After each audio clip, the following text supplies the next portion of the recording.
welcome to Lochaber Talks, and I'm with Peter Newman, who's the Scottish Green candidate for Inverness, Skye and West Ross-Shire. So, Peter, I was just going to start by asking you, what motivates you to run for office in the UK Parliament?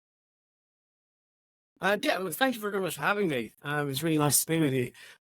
I think that the truth of that really comes out of COVID. I think it's very, very easy to feel like hope is in pretty short supply, and COVID was obviously, there were some people having it was an okay time during COVID, and some people really, really struggled. And I think coming off the back of it, I just learned from that, watching what had happened in the UK Parliament, just how much political leadership mattered and how dangerous it was when there was a lack of good political leadership.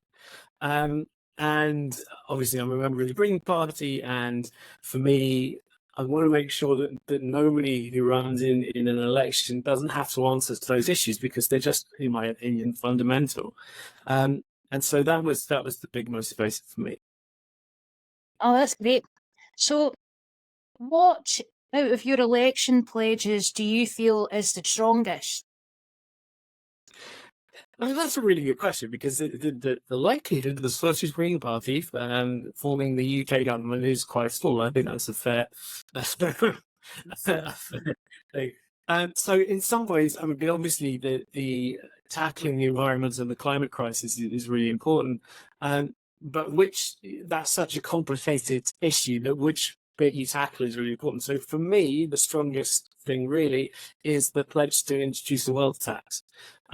So the party has come up next week when our manifesto launches, you'll see that the wealth tax on the richest people in society paying their fair weight. And you're talking about people who have got assets of over £3 million. You're not talking about taxing people on universal credit.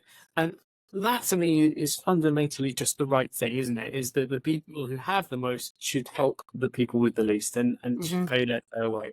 So a wealth tax for me is the thing I'm really proud to be running on, actually. That's good.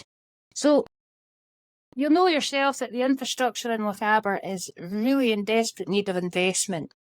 And if you're elected, what will you do to find the funding? Because so many other people before you have failed. Yeah, they absolutely have. And I mean, you're not joking, between the Belford and the roads, and there's an enormous amount. I mean, I'm not gonna lie to you. I'm not gonna say if I'm elected, I will come with a magic money check, because it's just not true. And in fact, anybody that tells you that there's a really simple solution to solving the investment of the infrastructure is basically lying, because there just isn't. As an individual MP, you don't have much in the way of actual direct levers that you can pull.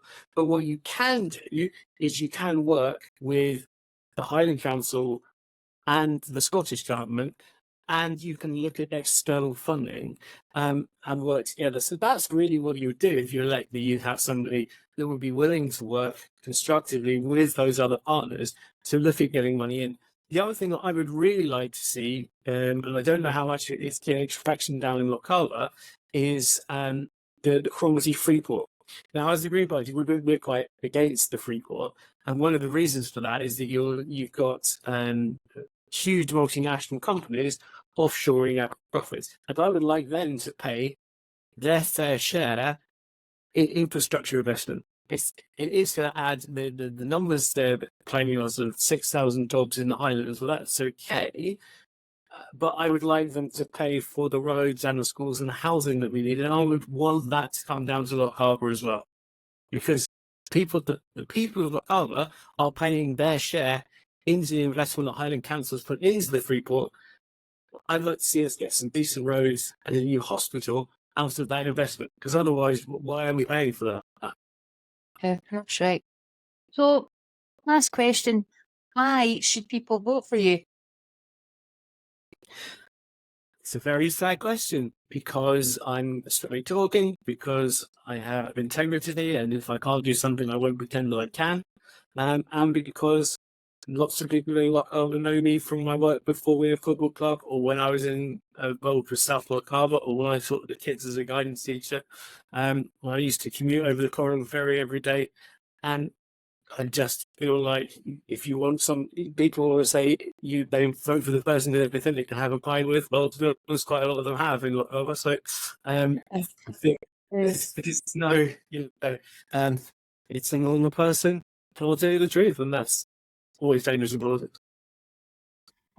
Well, thanks for speaking to us today, Peter, and good luck with the election. And we'll see you next Thursday for the hustings as well.